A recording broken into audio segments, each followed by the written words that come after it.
Kenapa Pak Jokowi yang diserang oleh orang-orang yang kalah pilpres?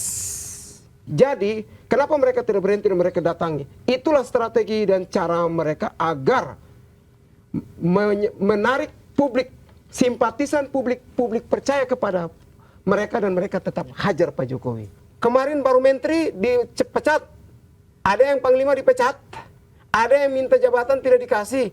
Orang-orang ini yang berkumpul jadi satu tim. Mereka sakit hati melampiaskan ke Pak Jokowi dan tadi kan mungkin butuh pembuktian secara nyata kali Bang. Kalau baik ucapan kan nanti sama aja kayak Lisa ngomong doang gitu. Tapi Bang ini kan kalau kita lihat dari presiden-presiden sebelumnya dan juga Presiden Prabowo juga kan tidak ada satupun presiden yang dipertanyakan keaslian ijazahnya. Dan betul. Kenapa hanya Pak Jokowi ini sebenarnya akarnya gimana nih Bang? Apa memang ada muncul fakta atau gimana sampai akhirnya hanya ijazah Pak Jokowi ini yang diragukan keasliannya? Di zaman setelah Pak Jokowi, Pak Prabowo selesai, Pak SBY, Ibu Mega selesaikan, tidak ada yang persoalkan betul sampai sekarang. Kenapa Pak Jokowi lagi? Nah, itu. Kenapa Pak Jokowi yang diserang oleh orang-orang yang kalah pilpres? Organisasinya dibubarkan. Yang kemarin baru menteri dipecat, ada yang panglima dipecat, ada yang minta jabatan tidak dikasih. Orang-orang ini yang berkumpul jadi satu tim. Mereka sakit hati melampiaskan ke Pak Jokowi. Dan tadi kan saya sudah bilang bahwa sampai kapanpun Pak Jokowi adalah musuh bagi mereka. Maka itu, selagi Pak Jokowi masih ada, tetaplah mereka akan ganggu Pak Jokowi. Itu sudah rencana. Waktu saya gabung nanti mereka, kita mau ingin mengadili Pak Jokowi, ada beberapa kata yang keluar. Adilikan penjara, adilikan Pak Jokowi. Penjarakan Pak Jokowi. Terakhir, gantungkan Jokowi di Monas. Artinya mereka menginginkan Pak Jokowi harus mati. Gantungkan Pak Jokowi di Monas itu otomatis itu kan ada ucapan kayak gitu Bang? Yes! Saya kan pernah bersama itu loh apa Bang Roy Suryo juga sama timnya tuh di kasus ini juga yang nggak main-main juga dia sampai pergi ke Australia. Iya, pembuktian niat banget sampai nyari-nyariin itu sekolahnya Mas Gibran Mas juga. Gibran segala macam kan kayak gitu. Ketemu alumninya. Berarti juga. Kan dia ada yang pengen dibuktiin juga. Betul. Kan sama timnya. Baik Pak, kan? Bang. Mereka memang menginginkan Pak Jokowi harus buktikan baru selesai kan. Tapi Pak Jokowi sendiri berharap harus terjadi di pengadilan.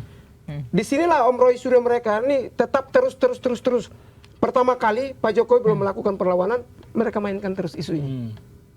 Giliran Pak Jokowi melakukan perlawanan, sudah melaporkan dan sudah ditersangkakan, mereka mencari alasan lagi. Cara itu adalah cara untuk meyakinkan ke publik yang belum percaya pada Pak Jokowi. Ini hanya untuk bagaimana memframing. Emangnya mereka datang di sekolahnya Mas Gibran itu sudah ketemu kepala sekolahnya. Kalau di sini kepala sekolah sudah ketemu belum? Sudah ketemu gurunya? Kan ketemu sesama relawan juga, sama pendukung mereka. Katanya sih ketemu. Ya kata mereka kan nggak bisa dipercaya. Mereka cuma videoin di depan aja.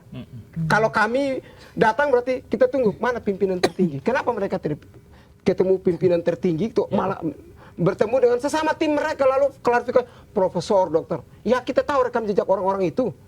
Jadi kenapa mereka tidak berhenti dan mereka datangi? Itulah strategi dan cara mereka agar menarik publik, simpatisan publik, publik percaya kepada mereka dan mereka tetap hajar Pak Jokowi. Sehingga itu bisa menggugurkan di Polda Metro Jaya. Oke, Bang, saya ini penasaran ya. Sebenarnya keluarga Pak Jokowi sendiri terganggu nggak sih dengan isu ini ya? Karena kan kalau kita lihat kayak adem-adem aja, masa iya nggak terganggu gitu kan? Nah, kenapa kalau memang seandainya terganggu, kenapa nggak tinggal dikasih lihat, lalu dibuktikan ini asli? Nah, kita bisa tuntut balik tuh orang-orang yang bilang kalau itu palsu gitu. Maksudnya kenapa nggak dipercepat aja penyelesaiannya gitu? Nah, atau memang nggak terganggu gitu kan? Kalau keluarga Jokowi pasti kalau istri perempuan ya, dengar suaminya itu pasti terganggu banget. Tapi kan kita negara hukum. Mari kita buktikan di ranah hukum. Jadi dari pihak keluarga juga menyerahkan ke hukum? Sudah serahkan ke hukum. Apalagi yang dikhawatirkan oleh Roy Suryo mereka. Sementara ijazah ini kan sudah ada di Barreskrim juga kan? Di Polda untuk diteliti kan? Untuk dijadikan sebagai barang bukti. Masa itu saja lembaga negara kita tidak percaya. Kita tidak percaya Polri, terus kita mau percaya siapa? Otomatis tidak hanya barang bukti. juga 130 ya. Tidak salah 130 saksi. Ya. 130 saksi dalam hukum 2 saja kita sudah bisa percaya. Ini 130 loh. Itu sih kita tidak percaya. Tapi kalau kita lihat ya, ini kan para tersangka kayak Roy Suryo, Dr. Tifa dan lain-lain ini masih bebas, Bang. Ya. Apakah memang belum cukup bukti untuk menahan atau gimana nih, Bang? Artinya mereka masih bisa tampil, masih bisa ngomong sana sini gitu. Apakah memang sulit untuk membuktikan, untuk melawan bukti-bukti dari mereka? Mengingat Roy Suryo juga pakar IT yang dulu juga membuat undang-undangnya katanya. Iya. Pembuktian tidak di Polda, tapi di pengadilan. Di situ kita akan berdebat mana yang punya bukti ini. Di pengadilan lah. Terkait dengan mereka berkeliaran kan, orang itu ditahan apabila satu melarikan diri. Berarti nggak ada indikasi mereka akan melarikan diri? Kan masih ada di Indonesia kan? Oke, berarti sepercaya itu polisi ya? Dengan Yang mereka. kedua, jangan-jangan di balik mereka ini ada orang-orang ordal yang melindungi. Ini saya kan tidak mau berdasarkan informasi yang bermedia sosial kalau saya belum tahu secara langsung. Dalam artian, bisa jadi ada orang-orang yang melindungi agar meredam persoalan ini, dia dibebaskan saja. Sehingga mereka menjadi semakin jahat, masuk di media sosial, masuk di TV, lalu terus bersuara. Pak Jokowi kan biarin aja. Pak Jokowi tetap tunggu pengadilan. Kuncinya di pengadilan. Mereka mau berkoar-koar ketika persoalan ini sudah masuk di Polda Metro Jaya. Ya. Di penyidikan ya, penyidik sudah masuk. Sudah mau entar lagi di P21 di Jaksa. Mereka terserah. Jalan aja Roy Suryo, saya tidak apa-apa.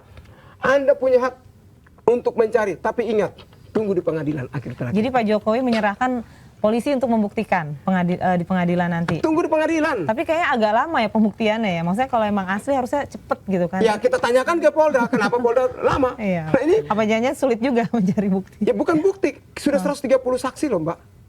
Kalau Abang melihatnya kenapa ini cukup lama di kepolisian? Kalau kenapa cukup lama? Pak Jokowi bukan orang sembarangan yang dimana ini mantan menteri dan kawan-kawannya ikut menuding. Jadi pandangan saya Polri pasti hati-hati. Dalam pembuktiannya? Ya, dalam pembuktian, dan mereka harus betul-betul matang dalam mencari data ataukah saksi. Makanya mereka datangkan semua pihak termasuk 130 saksi Mbak. Baru kali ini 130 saksi. Berarti Polri pun ikut mencari tahu walaupun UGM sudah menyatakan itu asli. Berarti polisi juga tetap ingin membuktikan sendiri ini benar asli atau tidak gitu. Ya kalau secara polisi, Polri juga lembaga, sama dengan UGM lembaga. Kalau pimpinan tertinggi Polri sudah bilang A, berarti mereka percaya pimpinan tertinggi. Sama juga kalau ketika UGM mengatakan bahwa A asli, maka mereka percaya UGM. Tetapi kan membuktikan supaya meyakinkan kepada para cari buktinya lagi. Ya, mereka menambah bukti-bukti yang valid supaya ketika Roy Suryo dan teman-temannya ini pengacara mereka adu data di pengadilan, Polri punya pegangan. Nih. Bisa jadi Polri masuk nanti salah juga, disalahkan. Makanya Polri tidak sembarangan dan mereka sangat berhati-hati dalam mencari data.